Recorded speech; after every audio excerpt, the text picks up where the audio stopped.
Next നമ്മൾ explain ചെയ്യാൻ പോകുന്നത് ടോക്കൺസിലെ ആക്ഷൻസിനെ പറ്റിയാണ്. ആഡ് ടോക്കൺസിൽ ന്യൂ ടോക്കൺസ് ടേബിളിൽ സെവറൽ ആക്ഷൻസ് ഉണ്ട്. ഒന്ന് edit, then call, then next, then print, then announce, then remarks.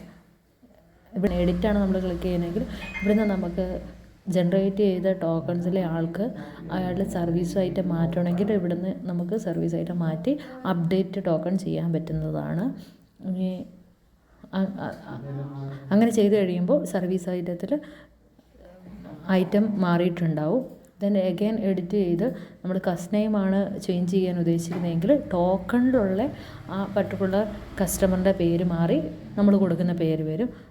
പക്ഷേ നമ്മുടെ ACMS സിസ്റ്റത്തിലെ കസ്റ്റമറിൽ പേര് മാറുന്നതായിരിക്കില്ല, ടോക്കണിൽ മാത്രമേ മാറുള്ളൂ. ദെൻ നെക്സ്റ്റ് നമ്മൾ ക്ലിക്ക് ചെയ്യുവാണെങ്കിൽ പർട്ടിക്കുലർ യൂസറിന് ഓരോ ടോക്കണിൽ ഒരു കറണ്ട് കസ്റ്റമറെ ചൂസ് ചെയ്യാൻ പറ്റും. ദെൻ റിമാർക്സ് ക്ലിക്ക് ചെയ്യുന്നതെങ്കിൽ നമുക്ക് ഈ പർട്ടിക്കുലർ ടോക്കണിലുള്ള ആൾക്ക് ഒരു റിമാർക്സ് മാർക്ക് ചെയ്യാൻ പറ്റും. ഇവിടെ നമ്മൾ ആർമി ടോക്കണിന് എടുത്തു, എഡിറ്റ് റിമാർക്ക് കൊടുത്തു. ഓക്കെ, അവിടെ എഡിറ്റ് ആയിട്ടുണ്ട്. നമ്മൾ വീണ്ടും റിമാർക്സ് എടുക്കുമ്പോൾ ആർമി ടോക്കൺ കാണാൻ പറ്റുന്നുണ്ടായിരിക്കും.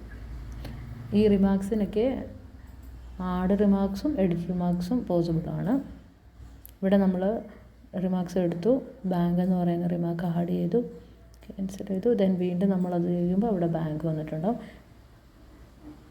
അങ്ങനെയാണ് നമ്മൾ റിമാർക്സ് ആഡ് ചെയ്യുന്നത്. ഇനി നമ്മൾ അനൗൺസ് ആണ് ക്ലിക്ക് ചെയ്യുന്നതെങ്കിൽ മേരി വർഗീസിൻ്റെ ടോക്കൺ നമ്പർ എത്രയാണോ ആ ടോക്കൺ നമ്പർ അനൗൺസ് ചെയ്യും. ദെൻ നമ്മൾ പ്രിൻ്റാണ് ചൂസ് ചെയ്യുന്നതെങ്കിൽ ആ പർട്ടിക്കുലർ പേഴ്സണ് നമുക്ക് ടോക്കൺ പ്രിൻ്റ് ചെയ്ത് കൊടുക്കാൻ പറ്റുന്നതാണ്.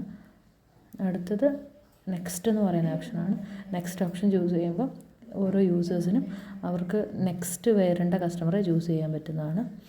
റിഫ്രഷ് ചെയ്ത് കഴിയുമ്പോൾ മെസ്സേജിൻ്റെ അവിടെ ബ്ലിങ്ക് ചെയ്യുന്നുണ്ടാവും. ഏത് യൂസറാണോ ചൂസ് ചെയ്തത് ആ യൂസറിൻ്റെ പേരായിരിക്കും അവിടെ ഷോ ചെയ്യിക്കുന്നത്.